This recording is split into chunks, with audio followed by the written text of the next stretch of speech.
Si querés ir admitiendo.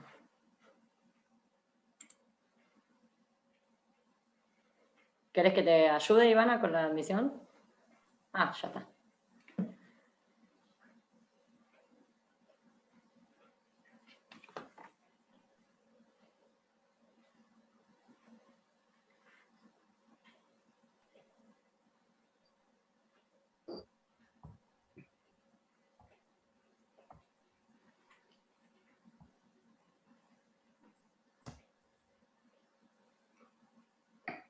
Cuando quieras vos, Daniel.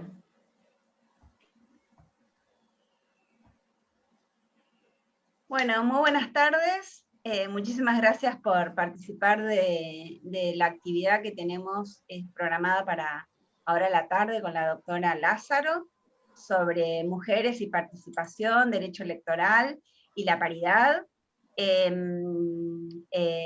Es verdaderamente un honor y le agradecemos muchísimo a Alejandra Lázaro que haya podido hacerse un lugarcito para estar acá con nosotros.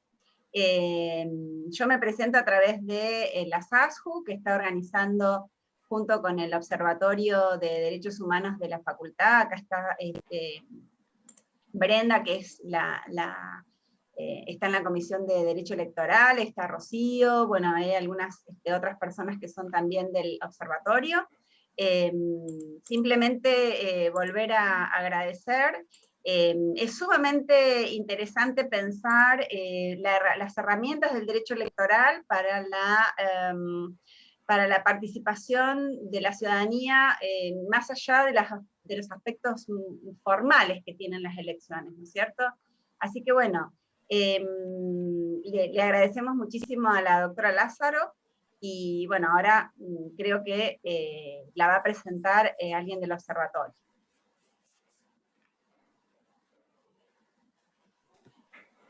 Bueno, de mi parte, buenas tardes para todas, para todos. Muy, pero muy bienvenida, estimada doctora Lázaro. Un placer contar con usted en esta tarde y conversar sobre un tema tan relevante, tan vigente, por las buenas y no por las no tan buenas razones. Y bueno, esperamos entonces reflexionar junto a usted.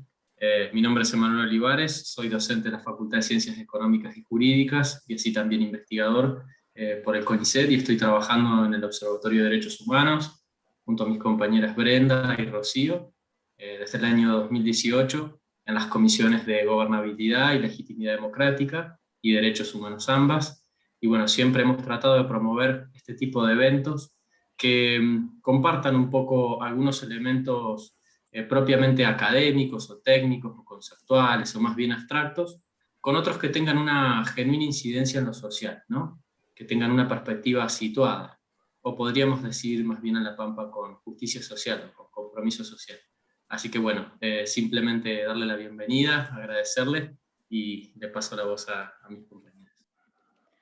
Bueno, vamos a presentar académicamente a la expositora que nos acompaña en la jornada de hoy, haciendo un breve raconto del extenso currículum que tiene la doctora Alejandra Lázaro, que es doctora en Derecho por la Facultad de Derecho de la UBA, profesora de Derecho Constitucional concursada de la misma facultad, es profesora de Teoría Política Comparada concursada de la Facultad de Ciencias Sociales de la UBA y profesora de Derechos Humanos concursada de la Universidad de Luján. Se desempeña de hace muchos años como secretaria de Cámara en la Cámara Nacional Electoral, fue expositora en más de 40 congresos y seminarios nacionales e internacionales sobre regímenes electorales, partidos políticos y financiamiento y género, que es la temática que nos convoca hoy.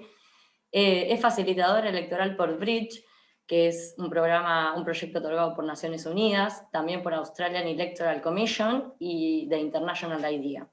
Dirige actualmente la revista argentina de Derecho Electoral Digital de la editorial International Legal Group y es autora, como dijimos, de muchas publicaciones nacionales e internacionales sobre distintos aspectos relacionados a la temática electoral, y a su vez es miembro de distintas asociaciones como la Asociación de Magistradas Electorales de las Américas, la Asociación Argentina de Derecho Constitucional, la Asociación de Ciencia Política y de la Asociación Argentina de Derecho Comparado, como para decir un poquito de la doctora, de lo mucho que tiene en este campo trabajado. Así que bueno, doctora, cuando usted quiera comenzar con su exposición, estamos ansiosos por escucharla.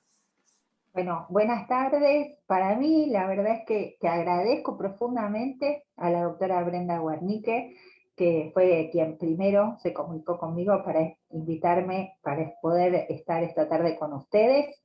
Agradezco muchísimo al Observatorio de Derechos Humanos de la Facultad de Ciencias Económicas y Jurídicas de la Universidad de La Pampa y a la Sociedad Argentina de Sociología Jurídica. No quiero dejar de señalar el agradecimiento por Brenda y por Daniela Solkowski, que bueno, un poco fueron ellas las artífices, ¿sí?, de que estuviéramos esta tarde juntos. Bueno, si les parece, podemos empezar así de forma breve, ¿sí?, porque después por ahí dejamos para poder tener más una charla, ¿sí?, aprovechando además que por ahí no somos tantos, sobre el tema, y empezar un recorrido de qué hablamos cuando hablamos de derechos políticos de las mujeres, desde dónde partimos hasta dónde llegamos, y qué nos falta por recorrer, y en nuestro caso específico además, cuál es el rol de los tribunales electorales para hacer avanzar este aspecto de los derechos de las mujeres, en todo caso los desafíos que tenemos por delante para definitivamente en algún momento lograr la igualdad sustantiva, la igualdad real, que es la que todos buscamos. O por lo menos los que estamos comprometidos, ¿sí?, con este aspecto de los derechos. Y bueno, me parece que en nuestro país no podemos dejar de señalar que la matriz constitucional argentina, ¿sí?, producto de esa constitución de 1853-1860, si bien no estaban incluidos de manera específica, expresa, los derechos políticos, sin embargo, nunca eso fue un obstáculo para que los varones detentaran los derechos políticos desde el inicio de la vida institucional argentina. Sin embargo, a la hora de determinar si era la misma interpretación que se hacía en el ejercicio de los derechos políticos de las mujeres, ese silencio constitucional, esa interpretación que se hacía sobre la base del artículo 1, de la forma representativa republicana y federal que establece nuestra Constitución, o del artículo 22, ¿sí?, que el pueblo no delibera ni gobierna sino a través de sus representantes, del artículo 33 de los derechos implícitos, digamos, todos esos artículos que llevaban a la interpretación por parte de los jueces de que en realidad había un reconocimiento, una matriz, ¿sí?, que convergían y protegía los derechos políticos de los ciudadanos, pero se refería solo a los varones y no a las mujeres. Es decir, ya se aparecía la primera diferencia de género con la misma normativa, ¿sí? Lo que se le concedía a unos en virtud de la interpretación de esa playa de artículos, se le negaba, por otro lado, a las mujeres. Vale la pena recordar que en esa época inclusive se había dictado la Ley de Ciudadanía 346, luego la Ley Sáenz Peña en 1912, estableciendo el voto universal, secreto y obligatorio. Digamos que en temas de derechos políticos se avanzaba, sin embargo, las mujeres no estábamos comprendidas.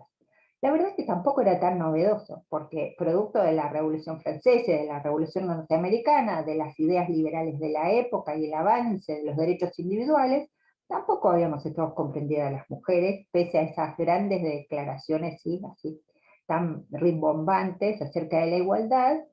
Sin embargo, esa igualdad no era comprensiva de la mujer.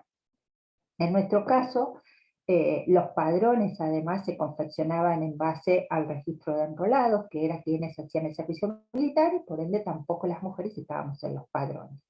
Ello llevó a que en el año 1929, Julieta Lanteri, ¿sí?, una persona a quien a mí me gusta mucho rescatar su figura, y siempre cuento porque me gustó mucho una biografía de ella, de Araceli Villota, que la califica como una provocadora del derecho, ¿sí? Porque Julieta Lanteri justamente utilizaba todas las herramientas jurídicas para poner en jaque al sistema y demostrar, ¿sí? Lo razonable que era el sistema cuando hacía este tipo de discriminaciones y diferencias en razón del sexo. En ese caso se hablaba de sexo en esa época y no de género, que es un concepto más moderno. Y cuando igual hoy hablamos, por lo menos desde mi punto de vista, en base a los datos que hoy vamos a exponer un poquito, siempre hago la aclaración de que están conseguidos en base al género binario, ¿sí? De varón-mujer, porque es con los datos que contamos, ¿sí? No por querer sustraer de la discusión, sino porque la verdad que es muy difícil conseguir cualquier otro tipo de datos que no sea esta distinción. Y entonces en el año 1929, Julieta Lanteri plantea justamente judicialmente, solicita que se le incluya en el registro de enrolados para que se le otorgue la libreta respectiva para después poder votar. Pierde en las 3 instancias judiciales, pierde en primera instancia, pierde en la apelación ante la Cámara y finalmente llega hasta la Corte Suprema de Justicia de la Nación. En primera instancia le dicen que la ley es muy clara y que cuando se refiere a ciudadanos, ¿sí?, está hablando de varones y no de mujeres, que es algo tan claro que no necesita interpretación alguna. Digo, lo remarco porque hay muchos quienes hoy nos cuestionan cuando decimos que también el discurso y el lenguaje de género, muchos dicen, ay, bueno, pero ¿por qué esto de poner la O, la A o la E, ¿sí?, un lenguaje más inclusivo, si no pasa por ahí la discriminación y las desigualdades, ¿no? Sin embargo, fíjense cómo en muchos casos esa desigualdad aparecía a partir del lenguaje y se refería a ellos la justicia. Cuando se apela, la Cámara dice que bueno, que en el caso de Julieta Lanteri, que era una mujer argentina naturalizada, entonces le dice que no se le van a conceder a quienes obtienen la ciudadanía argentina de esa forma más derechos que los que tienen las mujeres nacionales. Y como las mujeres nacionales no estaban incluidos en los derechos de las mujeres, entonces mucho menos iban a estar las mujeres extranjeras. Finalmente llega a la Corte. ¿Y qué dice la Corte? Que bueno, que en materia de derechos, cuando hay distinciones razonables que tienen que ver con la edad, con las discapacidades, y también entonces con el género. Si hay diferencias entre hombres por diferentes circunstancias y situaciones, mucho más, dice la Corte, van a existir diferencias entre varones y mujeres. Y con ese argumento entonces no se le concede el pedido de Julieta Lanteri y no logra obtener su libreta para votar. La verdad es que pasó mucha agua bajo el puente, sobre todo en la década de los años 30, había infinidad de asociaciones feministas donde entre muchos de los derechos que se reivindicaban y que luchaban por conquistar, también estaba el derecho al voto. Inclusive Jutta Marx dice que quizás, ¿sí?, parte de no haber logrado algo concreto en esa época, dado el enorme trabajo que hacían estas asociaciones, fue la diversidad de causas por las cuales luchaban. Eran tantos los derechos por conquistarse, tantas las diferencias que se hacían respecto a las mujeres, que claro, las demandas eran muy grandes. Pero miren, ¿no?, ahora que estamos en la época de los youtubers, ¿sí?, de los influencers, y que todo el mundo mide en términos de seguidores, hubo una de las asociaciones, que fue la Asociación Argentina del Sufragio, cuyo principal causa de lucha se centró en torno al derecho al voto hacia las mujeres. Llegó a tener más de 100.000 seguidoras o integrantes. ¿Sí?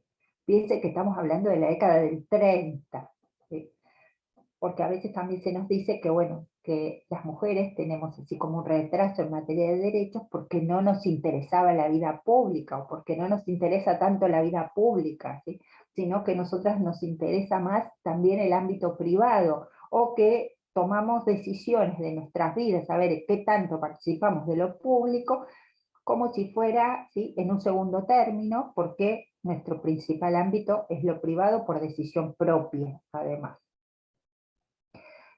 Pasada la década del 30, que ya les digo, pese a que obviamente que cada una de estas épocas va, ¿sí?, visibilizando el tema, se va trabajando, y aunque yo digo no se logre el objetivo concreto, va siendo la base para que siga la siguiente etapa.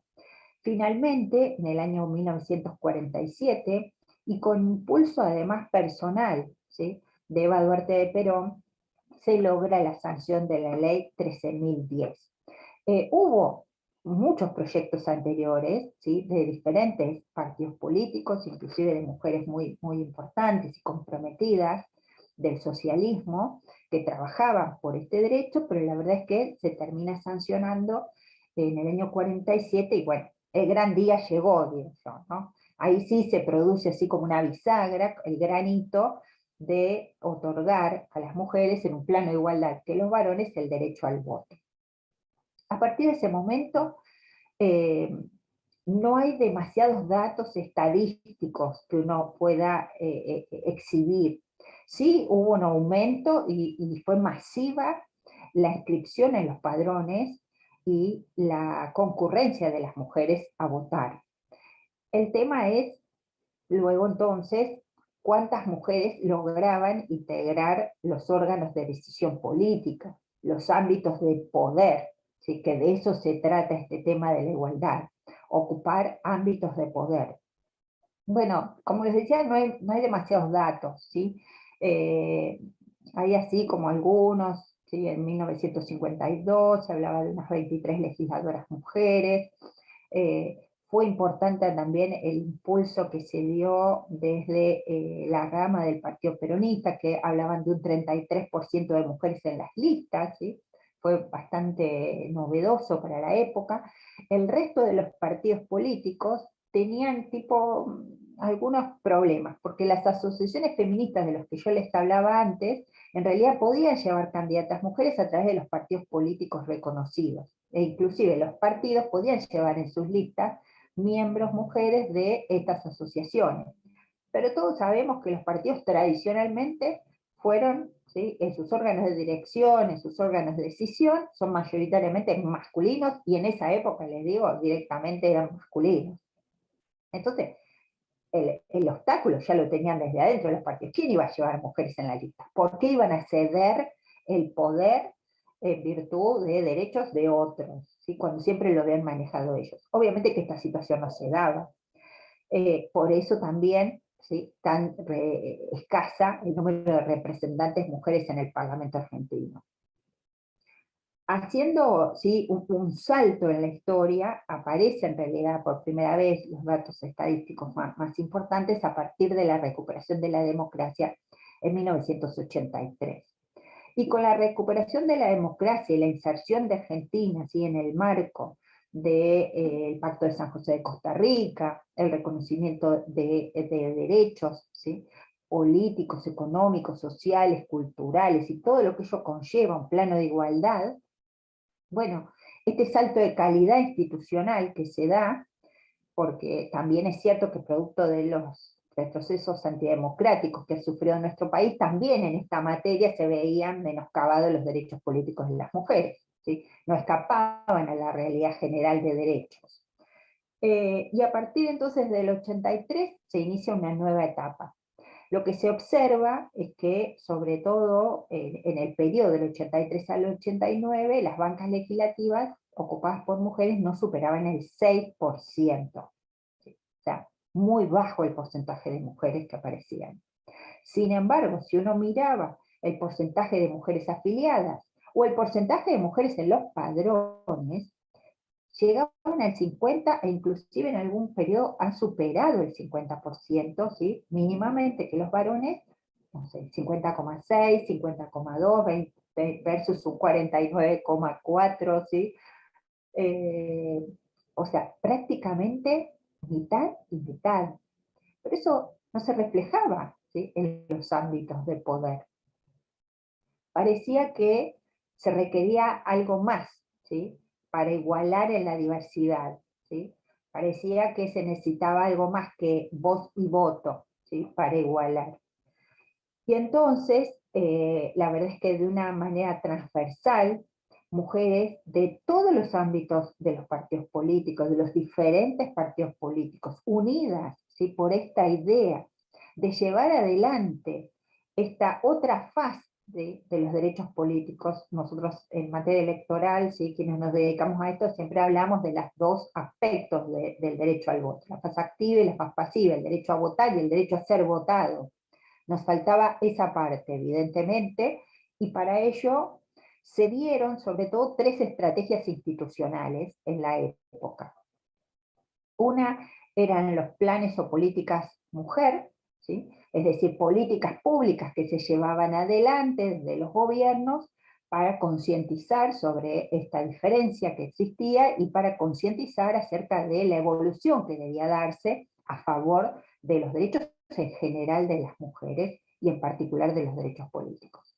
La otra estrategia que se utilizó fue la creación dentro de los ejecutivos, sobre todo, de oficinas mujer, se le dice, ¿sí? Podían tener diferentes rangos, podía ser desde una dirección, una secretaría o un ministerio, si se quisiera. Obviamente que en esa época fueron muchos menores, ¿sí? Hoy en día recién hemos conquistado un ministerio, pero bueno, era todo novedoso para la época y obviamente hacían un trabajo muy importante.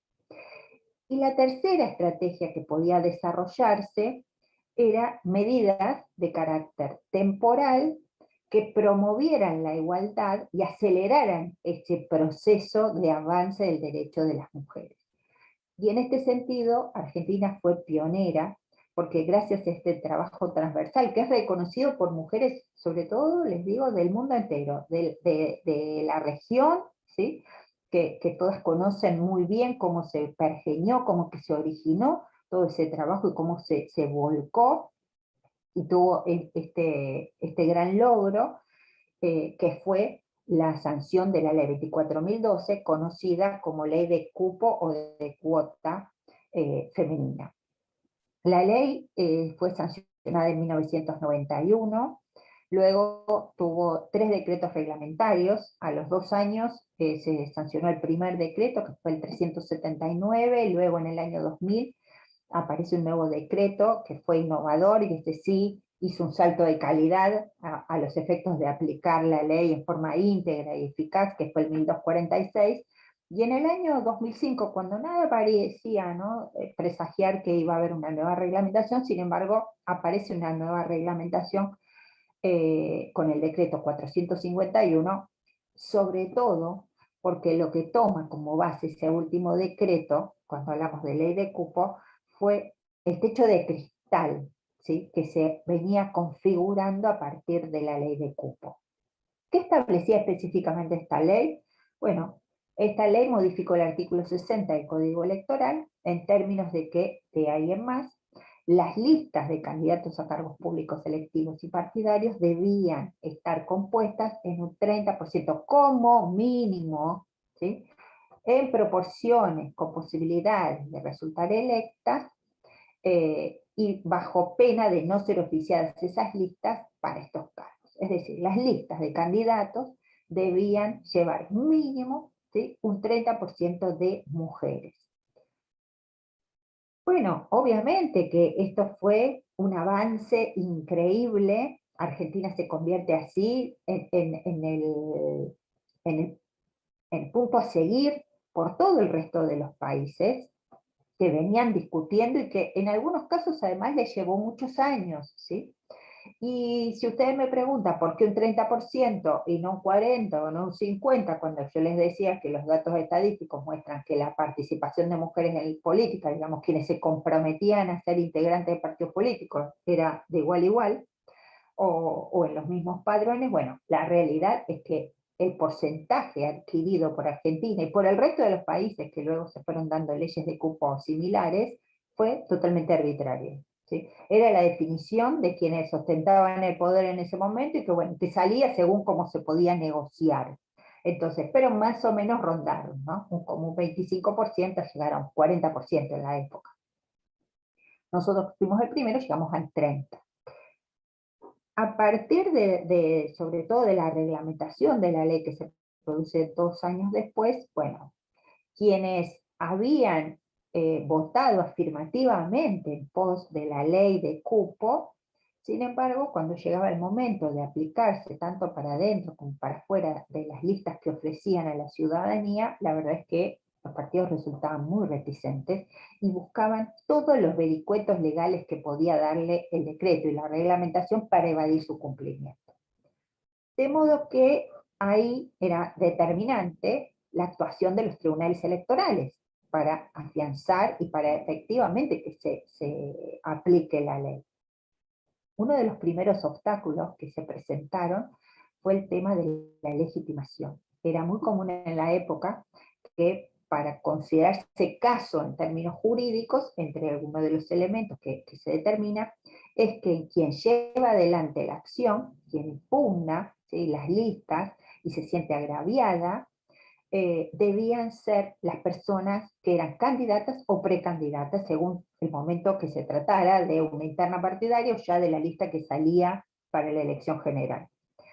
El criterio de legitimación restringido, que imperaba mucho además en la época, debo ser sincera que no es que solo se hizo esa interpretación respecto a los derechos políticos, era la interpretación de la época, es que se ostentara esa condición de ser la acción directa, digamos, el daño tenía que ser directo, actual, inminente, porque si no se consideraba que el agravio era conjetural o hipotético, y entonces no se tenía la legitimación necesaria y por ende no había un caso o causa para que se entrometieran los jueces a definir la situación, si era o no, si esa lista estaba bien o mal hecha. Con ese artilugio legal de la falta de legitimación, la realidad es que las mujeres que se presentaban a impugnar las listas, que en muchos casos o no cumplían con el 30%, o lo cumplían, pero poniéndoles en lugares que no resultaban posibles que tuvieran expectativa alguna de resultar electas, ¿sí? Es como que cumplían, pero la realidad es que no iba a haber un ingreso de mujeres al Parlamento por estas medidas. O sea, nadie, que en algún momento hay un voto en disidencia de la Cámara Nacional Electoral, que uno de los jueces lo explica, ningún partido político obtiene entre el 85 y el 100% de los votos, ¿sí? Y entonces las ponían en lugares que solamente obteniendo esos porcentajes podía llegar a ingresar a alguna mujer, ¿sí?, en el Parlamento. Pero claro, la justicia no entraba en el fondo de la cuestión y entonces esas listas quedaban oficializadas tal cual venían, ¿sí? Otro tema que se presentaba es que en muchos casos no llegaban, ¿sí? Ustedes saben que los tiempos electorales además son breves, ¿sí?, son perentorios, porque tenemos que pasar de una etapa a otra, precluye cada etapa, ¿sí?, son características que tienen nuestros actos electorales, porque siempre decimos, estamos constatados por un cronograma, entonces para llegar a cumplir con ese cronograma se necesita tener esto de los plazos. Y ahí se encontraban con diferentes situaciones. Por ejemplo, si una lista de precandidatos dentro, digamos, de la interna partidaria recurría a la justicia a alguno de esos precandidatos o precandidatas por no cumplirse con la ley de cupo, entonces lo que se decía, según el juez electoral, ustedes saben que nosotros tenemos un sistema de justicia electoral, que es uno en cada distrito, es el juez número 1, el más antiguo de cada distrito, y luego tenemos sí una Cámara Nacional Electoral, que es quien unifica toda la jurisprudencia y además tiene fuerza de fallos plenarios, ¿sí?, sobre las decisiones de los jueces de primera instancia y en épocas de elecciones sobre las juntas electorales nacionales.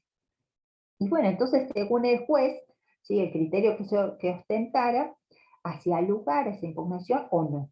Y en la mayoría de los casos lo que se le decía es que la ley hablaba del momento de la oficialización de las listas de candidatos, y no en el momento de la interna partidaria. Entonces, a la interna partidaria concurrían las listas sin estar conforme a la ley de cuotas o cupo. Cuando volvían, ¿sí?, en el momento de la oficialización de las listas ya como candidatos, ¿qué le contestaban? Bueno, ya pasó el momento, porque luego acá ya los afiliados se pronunciaron, entonces los jueces decían que ellos no podían entrometerse en esa decisión soberana, en ese acto soberano de ejercicio de la soberanía que ha significado el voto de los afiliados, y por ende las listas quedaban como habían pasado de la interna. O sea, sin cumplir con la ley y sin ninguna modificación. Además, piensa en el riesgo que hay, que es también un tema en este y en cualquier otro aspecto, que es preocupante para la justicia electoral, y es que haya diferentes criterios según el juez que toca y que no haya una jurisprudencia unificada, ¿sí? Pero claro, los casos no llegaban por esto de la premura de los tiempos, ¿sí? Entonces no terminaban de llegar al tribunal que es quien se encarga de unificar esa jurisprudencia. Les digo, para no hacérselas largas, se discutió, ¿sí?, desde cada artículo del decreto y de la ley, empezando por el número de bancas, porque el primer decreto reglamentario lo que hace es que al reglamentarlo presenta un anexo, y de acuerdo a la cantidad de bancas que el partido renovaba, era la cantidad de mujeres que reglamenta que deben ir en las listas, ¿sí? Se interpretó que cuando el reglamento decía que en el primer lugar era indistinto que fuera un varón o una mujer, y en los siguientes lugares debía ir una mujer, cuando empezaban a contar, siempre se contaba a partir del segundo lugar. O sea que con suerte una mujer llegaba en el cuarto, con suerte, ¿sí?, porque si no todavía quedaba más abajo. Se discutió desde cuando se renovara una banca, dos bancas, porque cuando se renovaba dos bancas decía, pero ¿cómo? Vamos a aplicar, ahí decía el decreto que cuando se aplica, cuando la fracción determinada era unidades menores a la unidad, entonces debía interpretarse como una mujer, ¿sí? Bueno, terror total, porque justamente decían, esto es inconstitucional, va en contra de la ley, porque la ley habla de un 30%, no habla de un 50%, y esto lo eleva a un 50%. O sea, la interpretación, cuando dice de que es una cantidad mínima para ellas, el mínimo es el máximo, ¿sí?, para quienes hacían política y también de alguna forma para quienes juzgaban, ¿sí?, y oficializaban esas listas por parte de la justicia. O sea, no se hacía alusión de que se estaba hablando de mínimo, y que entonces no había ningún inconveniente con que fuera máximo.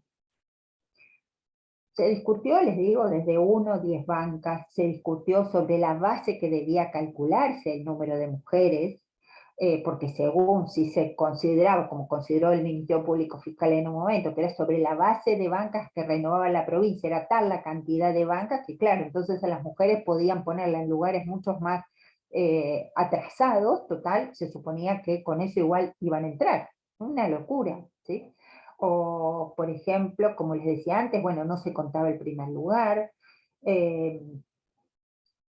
o los partidos lo que hacían era ir en alianzas y presentarse en alianzas. ¿Por qué? Porque la reglamentación y la ley hablaba de que quien se presentaba por primera vez tenía una menor exigencia que los partidos que ya tenían un bagaje electoral, y entonces en base, ¿sí?, a ese bagaje electoral la cantidad de mujeres que iban a presentarse. Entonces los partidos armaban alianzas, porque entonces decían, bueno, nosotros como las alianzas son esas uniones transitorias que se presentan nada más que una vez, ¿sí?, y luego de la elección terminan, entonces decían, es la primera vez que nosotros nos presentamos. Todos los vericuetos que iban encontrando, ¿sí?, para no cumplir con el cupo.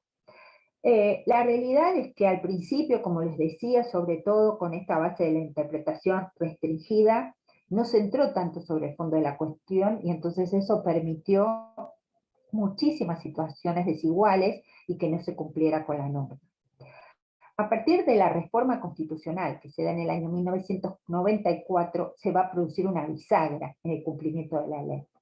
No solo porque aparece los derechos políticos de manera expresa, y en el segundo párrafo del artículo 37, cuando empieza a hablar de la igualdad real de oportunidades entre varones y mujeres, y una cláusula transitoria donde dice, bueno, esto no va a poder ir nunca en desmedro de los ya porcentajes y derechos conseguidos anteriormente, haciendo alusión obviamente a la ley de cupo. Y además por el 75, inciso 22, que aparecen toda una playa de tratados internacionales que se elevan a jerarquía constitucional, entran, ¿sí?, al ordenamiento jurídico nacional una serie de disposiciones que hacen, ¿sí?, que la jurisprudencia ya no pueda mirar para otro lado, y ni les digo con la incorporación del amparo y los derechos colectivos, ¿sí? Y entonces ahí sí se produce una auténtica bisagra, porque ahí se abre la legitimación.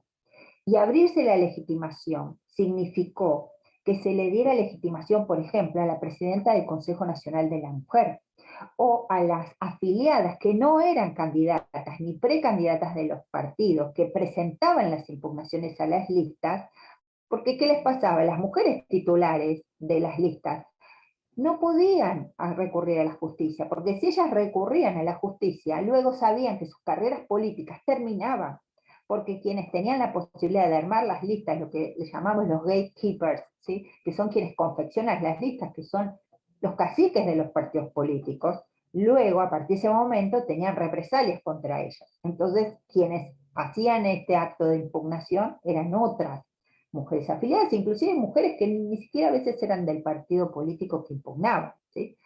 Y también la presidenta del Consejo Nacional de la Mujer. Y entonces esto da una bocanada de aire fresco increíble, donde la justicia sí empieza a verificar el cumplimiento del cupo, si realmente era el mínimo, y si estaban ocupando los lugares que debían ocuparse dentro del orden de la lista. La realidad es que ahí sí fue determinante, les diría, toda la jurisprudencia de la Cámara Nacional Electoral, cómo fue delineando el cumplimiento de la ley para que se cumpla de manera positiva, y fue tal la importancia de esa jurisprudencia que casi les diría que en el año 2000, cuando se dicta el nuevo decreto, el 1246, casi, si uno lo mira y mira la jurisprudencia, es un calco de todos esos principios que se fueron elaborando jurisprudencialmente. Es decir, que ahí la actividad de la justicia electoral fue primordial y un avance que es para destacar. Como les decía, en el año 2005, lo que se empezaba a observar, y ya en esa época en algunos países se empezaba a hablar esto de la paridad, ¿sí? Y la democracia paritaria, si bien de manera se empezaba a insinuar, ¿sí? Todos estos nuevos conceptos, lo que sí se observaba es que el avance, si bien había sido importante en términos de número, tanto en la Cámara de Diputados como del Senado, piense que la Cámara de Diputados se empezó a aplicar el cupo a partir del año 93, y con la primera reglamentación. Ahora, para el Senado, conforme que teníamos un sistema diferente antes del 94 y después del 94, que cambió ostensiblemente, recién fue en el año 2001 que se empieza a aplicar la ley de cupo para el Senado, ¿sí? Y nunca se entendió, eso también conforme a un criterio de la justicia electoral, de que la lista es una nómina ordenada de candidatos o precandidatos. Siempre se entendió que la lista de titulares es una y la lista de suplentes otra. Entonces, cuando por primera vez aparece esto del tercer senador, ¿sí? La elección para constituir la Cámara con 3 senadores, ¿sí? que fue producto de la reforma del 94, se entendió que no podía, ¿sí? No es que se tenía que necesariamente, si había un hombre, el suplente tenía que ser una mujer, y si era una mujer tenía que ser un hombre. No se interpretó de esa forma, diciendo, bueno, estas son como dos listas, porque este no tiene un derecho sino una expectativa, ¿sí? Y entonces perfectamente se podía oficializar 2 varones, como la mayoría lo hacían, y entonces la verdad es que nunca terminaba de ayornarse la Cámara del Senado. Sin embargo, a pesar de eso, les diría que fue la Cámara del Senado quien logró, producto un poco de la simbiosis y de cómo funciona cada sistema electoral con la ley de cupo, que es también un determinante en la eficacia de la ley de cupo, a ver, los elementos que tiene el sistema electoral con el cual se aplica, en el Senado terminó siendo que las mujeres adquirieron un porcentaje mayor de presencia que en diputados, ¿sí? Se llegó a más de 40 en un momento. Nunca obviamente se traspasó, ¿sí? Ese porcentaje, y después automáticamente se disminuía. Y en la Cámara de Diputados un poco más del 30. Pero cuando se empieza a observar, ¿sí? Esta situación de que ese mínimo se empezaba a transformar en un máximo, porque así lo cumplían a rajatabla los partidos políticos, es que se da el decreto 451, donde dice, bueno, a ver, la finalidad de la ley, la finalidad del decreto anterior, tuvo por fin el progresivo avance de los derechos de las mujeres, pero esto se ha transformado en el famoso techo de cristal del que se habla, y no se logra perforar ese techo, ese mínimo. Entonces, esa alternancia de géneros debe modificarse, y se modifica en el sentido de que, bueno, cuando se renuevan una o dos bancas, mínimo debía existir, ¿sí?, una mujer dentro de esa, ¿sí? No le imponía que quien encabezara, pero la realidad es que luego entonces necesariamente tenía que venir un varón. En el medio de todo esto, ¿sí?, hubo algunos casos paradigmáticos. ¿Por qué les digo? Hubo un caso, por ejemplo, donde se intentó oficializar en el año 2001 en el distrito de Tierra del Fuego una lista integrada exclusivamente por mujeres del Partido Acción por la República. No se permitió, el juez de primera instancia los intima a que la modifiquen a la lista para oficializarse, apelan esta decisión, llegó a la Cámara Electoral, y la Cámara, en ese caso, dijo que, bueno, que de acuerdo a los artículos,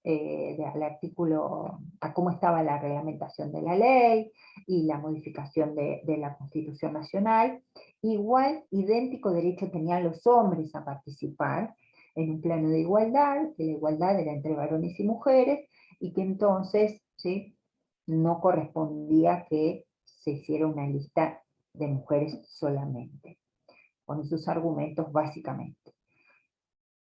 Casi 16 años después, se volvió a dar la misma situación, en el caso, una causa que vino del distrito de Santa Fe, en la agrupación Ciudad Futura, donde se intenta oficializar una lista también de precandidatas, todas mujeres, y ahí ni siquiera hay una impugnación de otra persona, sino que el juez de oficio, en un breve proveído, dice que tiene que modificarse la composición de la lista.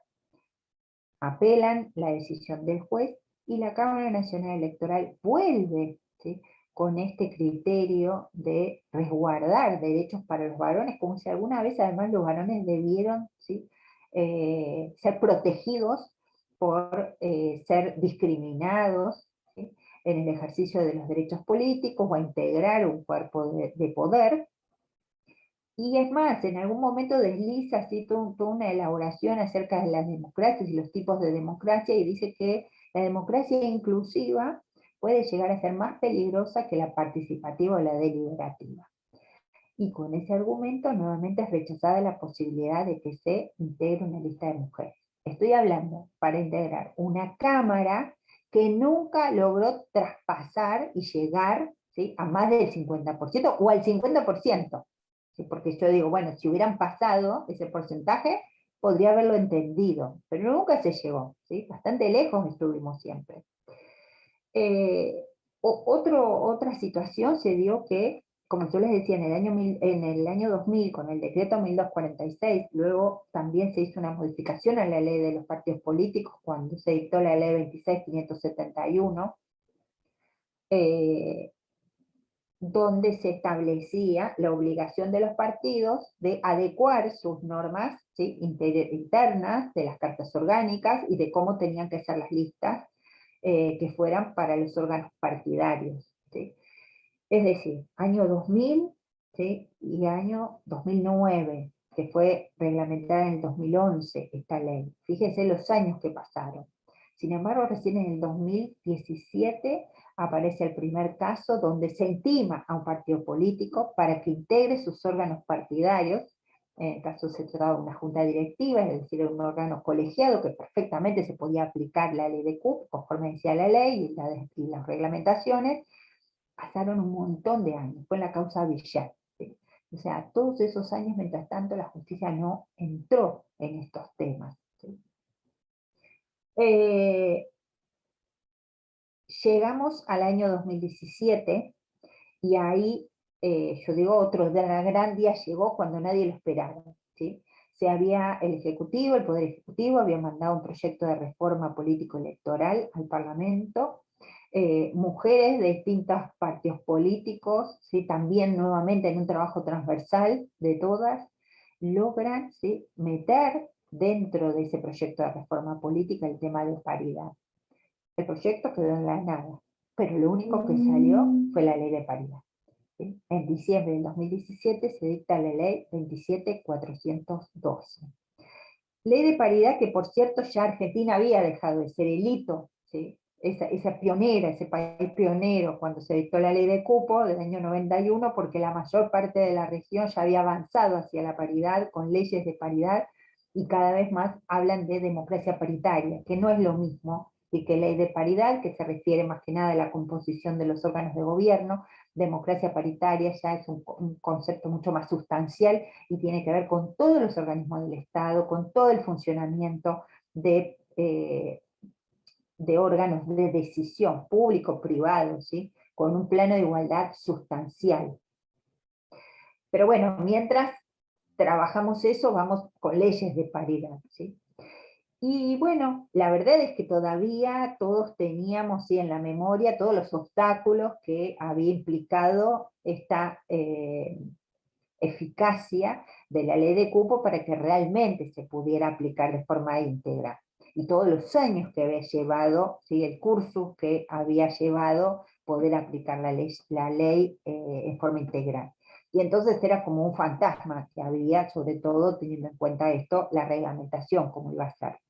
Finalmente, 2 años, casi, bueno, un poco menos de 2 años, porque fue en marzo del 2019, se reglamentó la ley, el decreto reglamentario 171. Lo primero sí que se estableció es la legitimación para accionar, que cualquier persona del padrón del distrito puede impugnar una lista que no esté debidamente integrada, ¿sí?, que era el gran fantasma, la falta de legitimación para accionar. Ahora, y la verdad que lo que se establece es que en forma alternada y secuencial, un varón, una mujer, un varón, se tienen que ir integrando las listas para los órganos públicos electivos y partidarios. Bien, ¿qué pasa a partir de la sanción de esta ley? Bueno, lo que quedó, ¿sí?, como vacío es lo que surge a poco de andar. Las cámaras no estaban integradas en forma paritaria.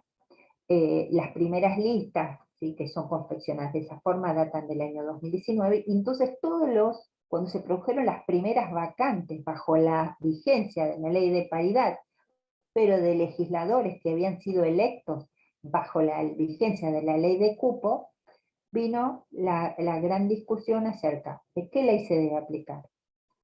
La de paridad, que establece género por género, o la anterior de ley de cupo. ¿Y por qué? Porque en una se establecía un sistema de corrimiento. Bajo la ley de cupo había un sistema ante las vacancias de las bancas, cuando por renuncia, inhabilitación, incapacidad, digamos, por las circunstancias que se diera la vacancia de una banca, de un curul. Bueno, si se aplicaba la ley de cuota, que era la vigente al momento de ser electos, se aplicaba el artículo 164, que establecía un corrimiento de lista. O sea, no importaba el género que le siguiera, era quien seguía en el orden de la lista, quien ingresaba al Parlamento. Sin embargo, bajo la ley de paridad, era que se debía, en el caso sobre todo de los diputados, porque es una distinción la ley, según se trate de diputados o del Senado. En el caso de los diputados, se tiene que seguir el orden, pero también teniendo en cuenta el género. Es decir, dentro de ese orden se va a ir a buscar el género. El primero que aparezca en el orden siguiente, de acuerdo al género, es quien va a reemplazar, va a ocupar la banca que quedará vacante.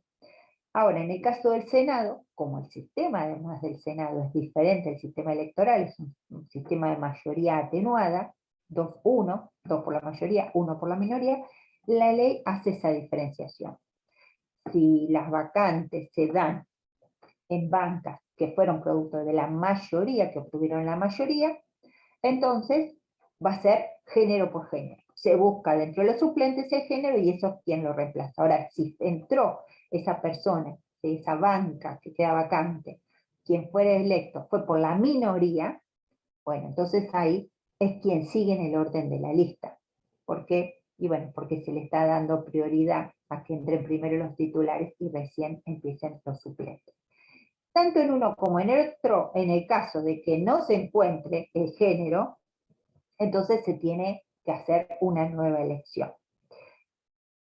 ¿Qué pasa con esta dificultad de qué ley se aplica, ¿sí?, en estos casos? Yo le llamo de transición, ¿sí?, porque el Congreso no está integrado de manera paritaria aún, y les digo, falta mucho, ¿sí?, porque en general las listas no son encabezadas por mujeres, ¿sí? Entonces, aún con ley de paridad, y según los resultados electorales, entonces no van a entrar tantas mujeres, ¿sí? Hasta puede darse la situación de que entren más varones que mujeres, ¿sí?, en detrimento quizás de lo que se había logrado con la ley de cupo, ¿sí?, porque son muchos los elementos que empiezan a funcionar en ese entramado. Y entonces, uno de los primeros casos que se dio es que nosotros además a partir de la ley 26.571, tenemos un sistema de primarias abiertas, simultáneas y obligatorias como método de selección de los candidatos, y pasada las PASO, ¿sí?, en la provincia de Río Negro, creo que era la Alianza Junto por el Cambio, fallece quien era el titular primero de la lista de senadores, ¿sí?, pasada las PASO y antes de la elección general.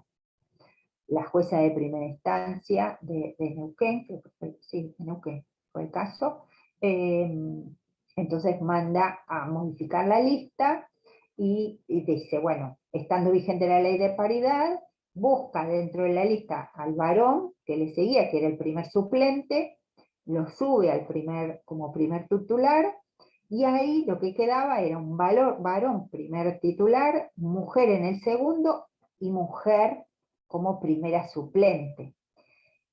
Es decir, que ahí se podía interpretar, como luego lo hizo la Cámara, y también lo mencionó la jueza, pero dice, bueno, tampoco tengo otra forma de solucionar este tema, es que no se daba lo de la alternancia de género, ¿sí? Había dos mujeres seguidas.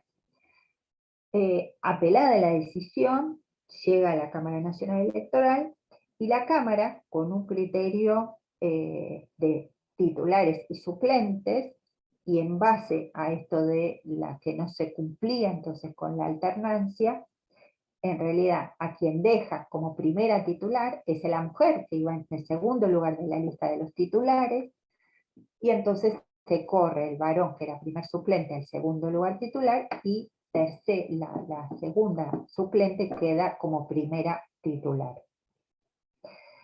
Fue a la Corte el fallo, Lucila Krexel logró de esa forma asumir como senadora, y bueno, y todos lo festejamos mucho porque sentíamos que era una mujer, ¿sí?, que adquiría, ¿sí?, y llegaba nuevamente a una de las cámaras.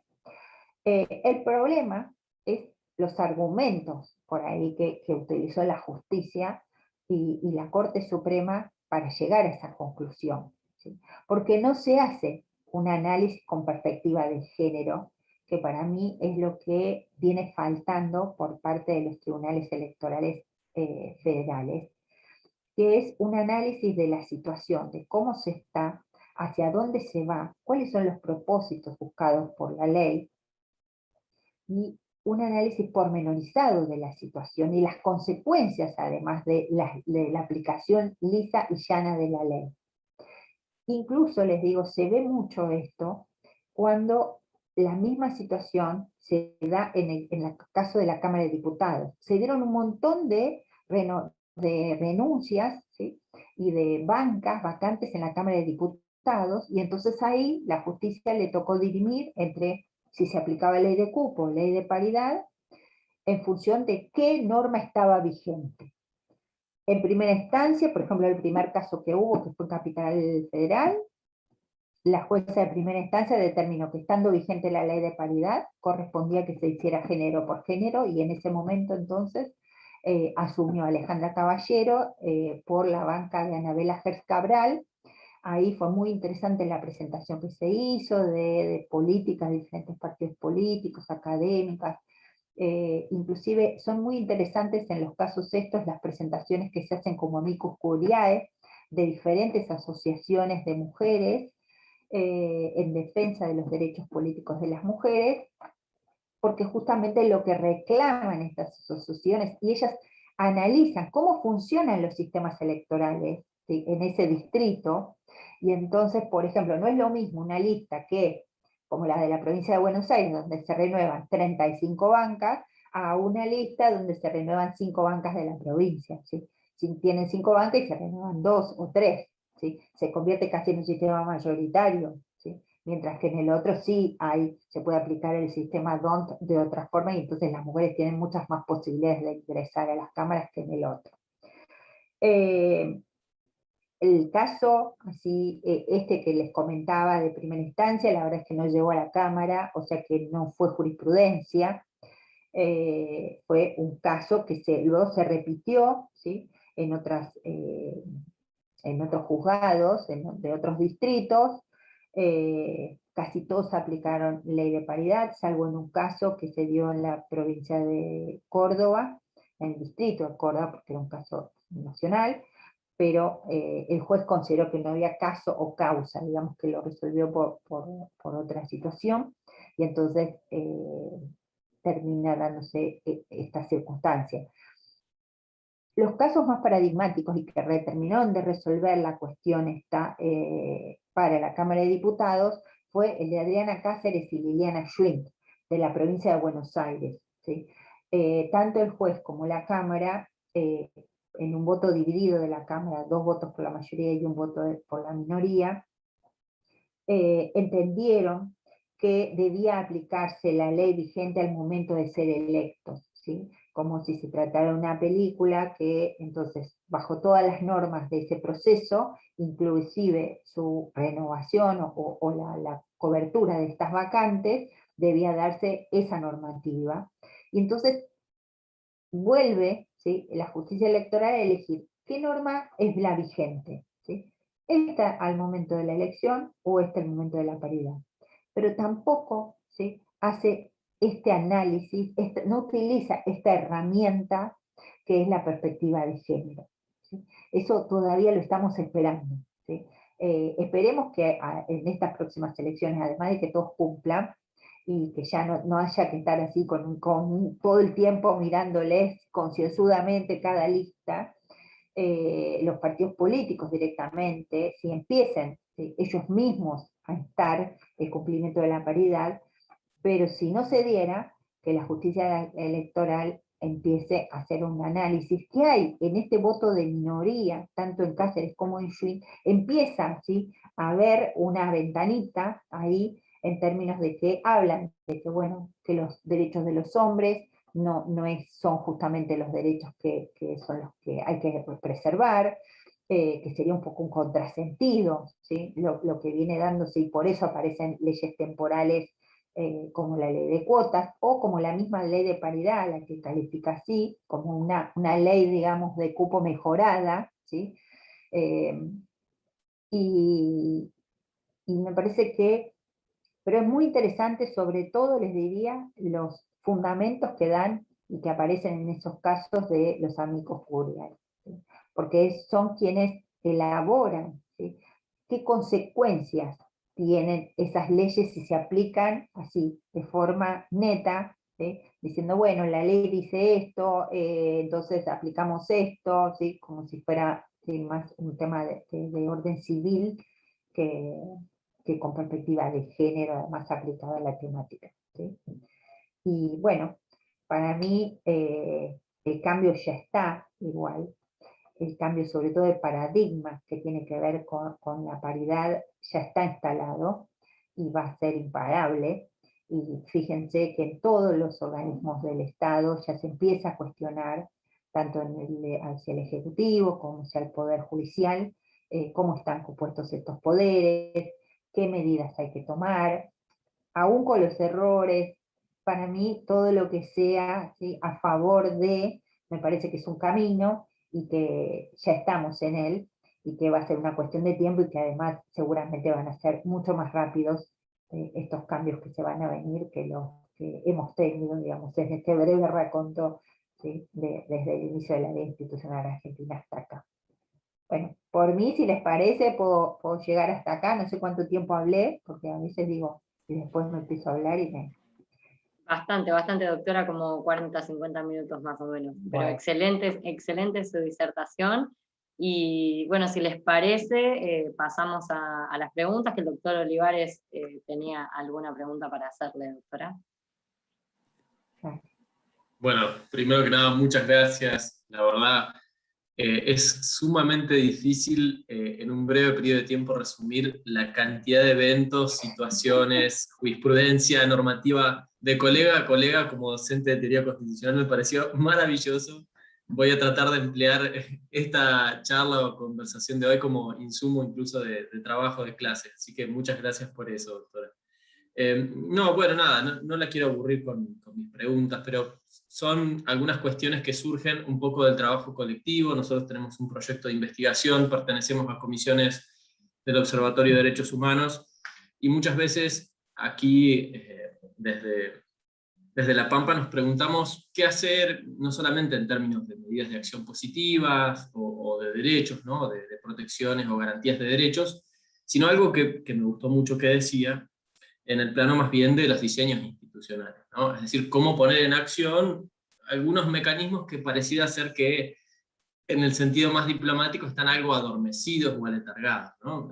Estoy pensando, por ejemplo, en el defensor del pueblo, estoy pensando en el Ministerio Público o en el Consejo de la Magistratura, ¿no? No sé qué proyecciones, qué cuestiones interesantes usted puede ver o puede vislumbrar o piensa que podríamos empezar a caminar, porque me parece que muchas veces esta misma lectura reduccionista que usted señalaba acerca del 30% y del techo de cristal, no solo existe con los derechos, sino también con la institucionalidad, ¿no? Es como pensar a la mujer en cierto ámbito de institucionalidad, o hasta en ciertas ramas del derecho, ¿no? Entonces, empoderarse y tomar, por ejemplo, una discusión en el ámbito de las ciencias políticas, de la teoría constitucional, implica romper, bueno, usted lo debe saber mejor que yo, con muchas cuestiones y tradiciones más bien, bueno, heteronormativas, por decirlo de alguna manera. Así que no sé si en el ámbito, para decirlo más técnicamente, de los órganos extrapoderes, si hay algún fallo o alguna doctrina o algo que a usted le parezca que podríamos empezar a conversar o ser relevante. mira, a ver, lo que vos decís, tenés toda la razón, ¿sí? Como lo elaboran, y me parece que hay algunas herramientas, ¿sí? Nosotros, por ser abogados, tenemos esa cosa, ¿no? Que siempre buscamos la ley. Eh, pero, por ejemplo, hay muchos países de la región que han avanzado en términos de que nosotros, acá cuando hablamos de paridad, hablamos de paridad vertical. Esto es, dentro de las listas, ¿sí? Tenemos mujeres en determinados lugares, una mujer, un varón, o un varón, una mujer, y así, como sigue, ¿no? Desde el primer titular hasta el último suplente, dice la ley. Ahora, hay muchos países que han avanzado hacia una paridad horizontal, no vertical solamente. ¿Qué es esto? Que de acuerdo a cómo se viene integrando ese consejo, ese órgano, bueno, si en otra anterior vez ese partido político llevó como titular a un varón, va a tener que llevar a una mujer encabezando la lista. En Bolivia se está aplicando esto con un sistema electoral además difícil, ¿sí? Bastante complejo, y sin embargo lo están logrando. Es decir, no es imposible, porque cuando uno dice esto y todo el mundo dice, ay, no, ¿de qué me estás hablando? ¿Sí? No, bueno, con muchas más complejidades hay otros países que lo están logrando. Entonces nosotros perfectamente podríamos estar pensando, y creo que de hecho lo debemos estar pensando, en también hablar de incluir paridad horizontal dentro de las normas. El tema de la perspectiva de género a los que yo les hacía alusión antes me parece crucial dentro de la institucionalidad. Inclusive antes de empezar la charla, charlábamos con Daniela, yo le decía, a ver, no, el tema de la perspectiva de género no está limitada solo de los derechos políticos. Para mí tiene que estar presente en todos los derechos de las mujeres de que se trate. La pandemia, por ejemplo, y toda esta situación provocada por el COVID, ha puesto de manifiesto cómo se han profundizado todas las diferencias entre varones y mujeres, ¿sí? O sea, toda esa base diferenciada que hay de trato en todos sentidos, del ingreso, el trabajo, quienes tienen la mayor carga, si uno ve algunos datos, son increíbles, ¿sí? La otra vez yo estaba leyendo un informe del Ministerio de Economía, y decía que el trabajo doméstico, por decirle así, el trabajo en realidad más que doméstico sería el trabajo de cuidado, tracciona más en la economía que el de infraestructura. El trabajo de cuidado es 99% hecho por mujeres. Es decir, tenemos ahora, cuando hablamos de tareas, también sabemos que hay todo un trabajo informal atrás de eso, ¿sí? Sin que las mujeres tengamos un sustento siempre, ¿sí? En todas las circunstancias, legal, normativo, de seguridad social, y un montón de cosas que ven que trasciende, digamos, un tema de derechos políticos, ¿sí? Entonces, para mí es muy importante que se incorpore la perspectiva de género dentro de los órganos del Poder Judicial. No es menor, ¿sí? Porque van a interpretar leyes y derechos de distinta naturaleza. Obviamente que yo lo reclamo dentro de la justicia electoral porque es lo que más conozco, ¿sí? Pero me parece que tiene que ser. El Consejo hizo un cambio de reglamentación, se incluyó una modificación en su reglamento para que haya más mujeres, ¿sí? Pero la verdad que está ahí. Es muy incipiente, tampoco les sé decir si realmente viene aplicándose, cómo se viene aplicando, ¿sí? No sé, yo tengo una visión particular sobre el tema, ¿sí? Y yo digo que hasta tanto los lugares no estén integrados de manera paritaria, y bueno, quizás haya que hacer más lugar, ¿no? Para las mujeres nada más, y que haya concursos para las mujeres, ¿sí? Y cuando estemos en forma paritaria, listo, competimos todos por igual, ¿sí? En el mismo concurso. Si no, mientras tanto, ¿sí? Que estén diferenciados, porque la base no es la misma, ¿sí? Entonces me parece que puede haber diferentes, ¿no? Formas. Lo que sí es interesante también es que tanto la ley de cupo y obviamente la paridad va a pasar lo mismo, es que como efecto visibilizador del problema, es como que diferentes organizaciones van tomando, y ya nadie piensa en un órgano colegiado, ya se trata de una universidad, un colegio de escribanos, de abogados, lo que fuera, que las leyes no estén integradas de manera que haya un cupo o una reglamentación de paridad, por ejemplo, ¿sí? Entonces eso también hace que se avance en la materia. Claro, acá en la provincia de La Pampa, doctora, el año pasado se sancionó la ley de paridad provincial y creo que fue una de las últimas provincias, todavía quedan dos. Quedan tres, queda Tres. Tucumán, Tierra del Fuego, creo, y Corrientes, si mal no recuerdo, ¿eh?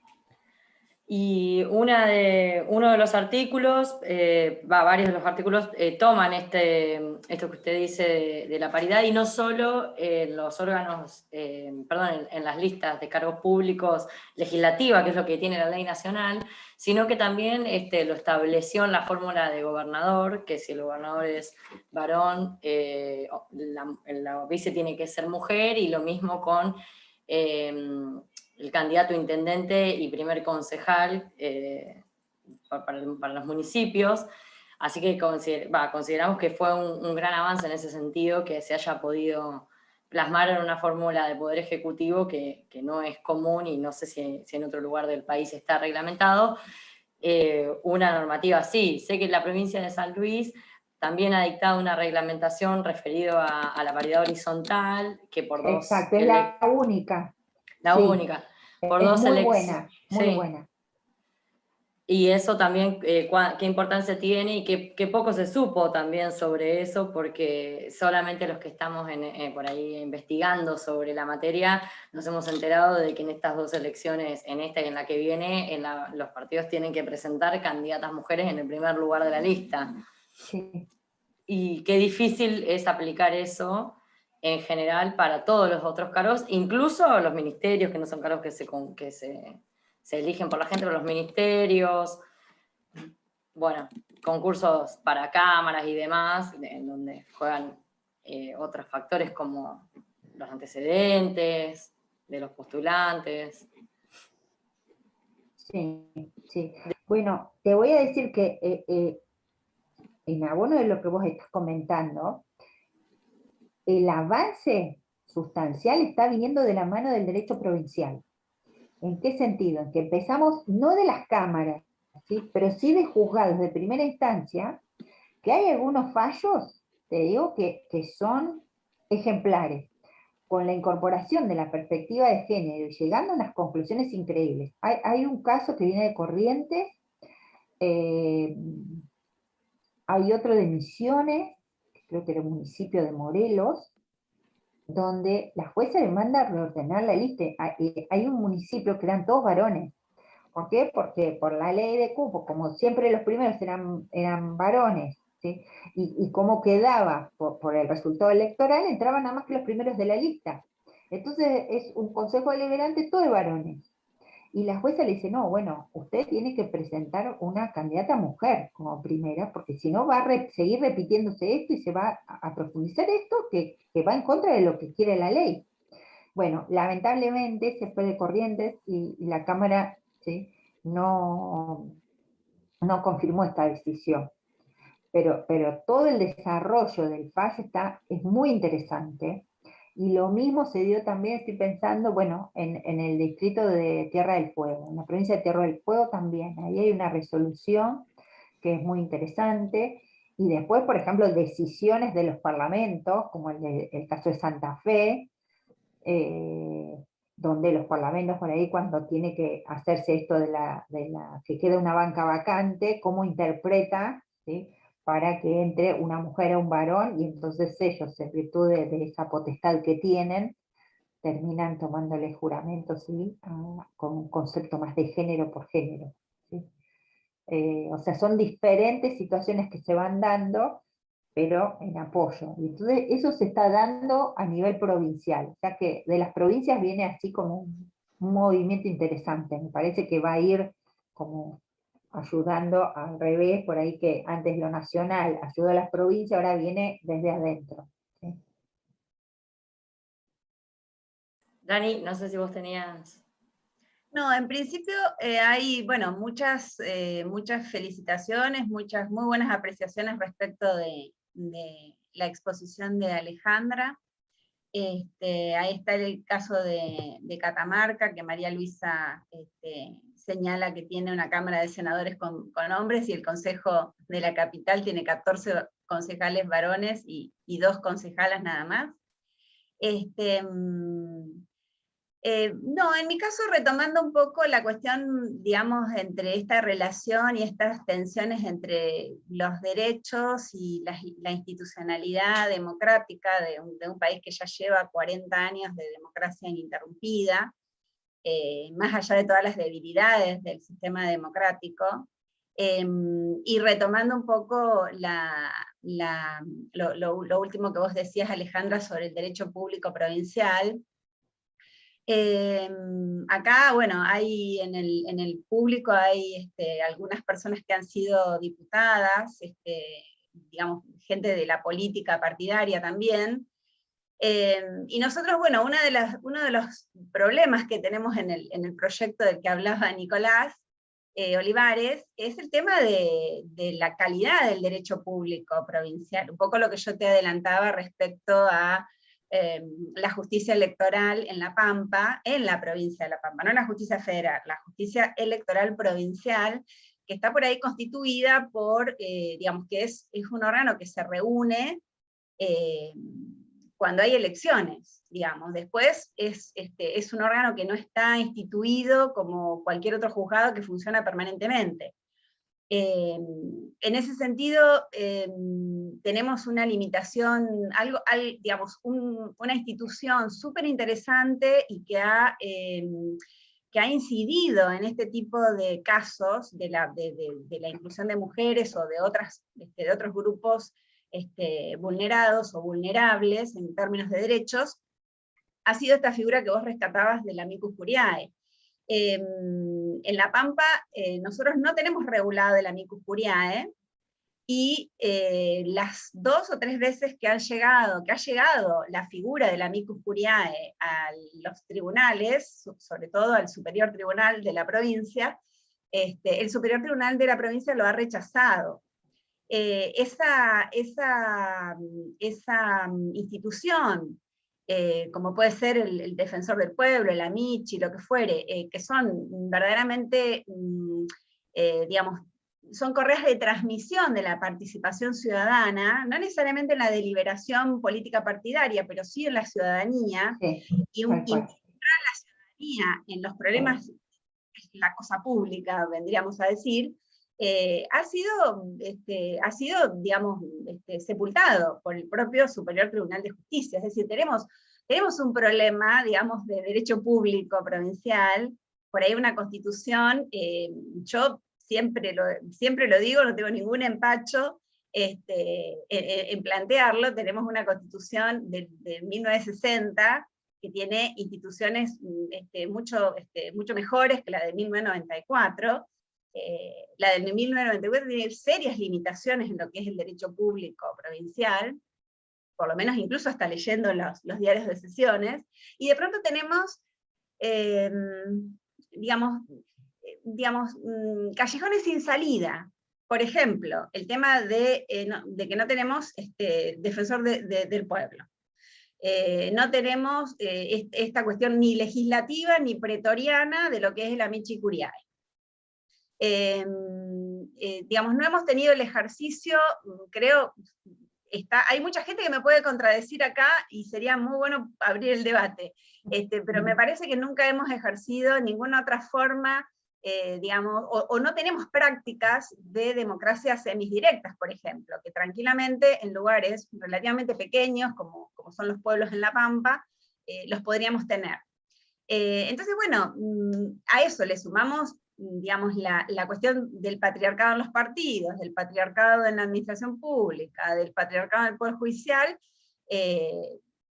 un sistema de acceso a la magistratura que no tiene justamente esta paridad en términos de quiénes van a estar eligiendo, además de la composición que tiene el propio Consejo de la Magistratura. Entonces, bueno, medio como que se nos complica la cuestión de la perspectiva de género, y la cuestión de que, digamos, incrementemos la presencia, aunque sea la presencia de mujeres, que no garantiza la perspectiva de género, pero por lo menos el incremento cuantitativo de mujeres en la función pública, en la función judicial, en la legislatura, en los partidos, en lo que fuera. Entonces, bueno, un poco para plantearte y para ponerte un poco en tema en términos de qué es lo que a nosotros nos interesa y qué es lo que a nosotros nos parece como problemático en lo que es el derecho público provincial. Uh-huh. Y te voy a decir una cosita más. Hay un fenómeno que se viene dando en todos los países que están aplicando la ley de paridad, y que en las provincias además se observa mucho, que es la violencia política de género. Uh-huh. Sí. Yo diría violencia de género, ¿sí? Que se observa muchísimo, porque he concurrido a conferencias donde hablan gente de tribunales de familia. Es terrible los casos que presentan, y se da mucho esta situación, pero específicamente sí, el fenómeno, digamos, ligado a la paridad también viene con esto, ¿sí? Violencia política de género, porque cuanta más presencia de mujeres hay en los órganos de decisión, se da el nacimiento de este otro fenómeno como instantáneo, ¿no? Entonces, que es otro aspecto que vamos a tener que encarar también, y desde las provincias obviamente también. Acá Micaela Valderrey levantó también la mano, que le quiere preguntar algo a la doctora. Mica, si querés. Hola, Micaela. Sí, hola, ¿cómo estás, Alejandra? Simplemente compartir una reflexión ya como militante, perteneciente a un partido político tradicional, como es la Unión Cívica Radical. Y esto que decías vos de la violencia política. Yo, además de participar activamente, soy abogada. Y digo, las mujeres, cuando planteamos cuestiones como las que debatíamos acá, somos atacadas de múltiples maneras y de las más bajas, porque tampoco hay una cultura política respetuosa, ¿sí? Incluso por las propias mujeres, ¿sí? En los partidos, bueno, yo voy a hablar del nuestro, en general las mujeres que no pertenecemos, entre comillas, a la línea política de ningún varón tradicional, obviamente estamos afuera de todo, porque también sabemos que las que llegan no van a ser librepensadoras, pero bien en el sentido crítico, ¿no? Siempre primero está, antes de la definición personal, la aclaración, yo soy de la línea de fulano de tal, ¿no? Y bajo ese paraguas opino o pido permiso para opinar. Cuando se reclaman cuestiones en términos de acceso y ejercicio de derechos reales, que existen las normativas, por suerte, que nos amparan, nos vamos a la banquina o se nos agravia con distintas frases que nos dejan como outside, digamos, y otra de las cuestiones que nosotros por ahí tenemos es que lo de la alternancia, más allá de lo de la paridad, digo, la alternancia, nuestro partido nunca tuvo una legisladora nacional mujer, y obviamente cuando las mujeres radicales planteamos que no es descabellado que una mujer encabece una lista, pareciera que estamos planteando una revolución que queremos romper todo y prender fuego, ¿no? Se nos ataca de múltiples lugares, eso, simplemente. Sí. Bueno, gracias, Mica. Comparto tu comentario y el análisis que haces, tenés toda la razón. Yo sé que la doctora Lázaro, por lo que me contó Bren, tenía otro compromiso. No sé si hay alguna u otra pregunta, si no, también comentarle a Alejandra los comentarios que han ido haciendo en el chat, de que fue una excelente exposición, de que fue muy buena síntesis, que fue muy simple y sencilla para transmitir los contenidos, muy didáctica, así que bueno, fueron todos comentarios de elogio hacia su persona, bien merecidos, así que no sé, Bren, si te parece, y si no hay más preguntas, en nombre de la Facultad de Ciencias Económicas y Jurídicas del Observatorio, le agradecemos muchísimo, especialmente a la doctora, y obviamente a todos los que han participado y se han sumado a esta charla. La verdad que fue un gusto y un placer, así que muchísimas gracias, doctora, por estar aquí. Bueno, yo no, nada, al revés, agradecerles a ustedes, ¿sí?, por permitirme pasar este momento además tan grato. Les pido disculpas si yo me engancho y empiezo a hablar más de lo debido, por ahí me gusta mucho esta parte que todos podemos participar, porque yo también aprendo y me nutro de las exposiciones de ustedes, lo que me van comentando, ¿no? Así que bueno, otra vez nos vemos seguro, ¿sí? Sí, doctora, muchísimas Y gracias, y hablan más nos quedamos con muchas ganas de seguir preguntándole cosas y de tocar temas también muy relacionados con la paridad que está tan candente hoy, así que seguro que la vamos a estar llamando de vuelta, molestándola para ver si podemos No es molestia, un placer. organizar otro evento parecido. Bueno, doctora, la despedimos, le agradecemos mucho por su tiempo y bueno, nos estamos viendo pronto con todos. Dale, un beso grande para todos. Gracias, doctora, hasta luego. Que tengan Muchas buenas gracias. semanas. Igual a ustedes, hasta luego.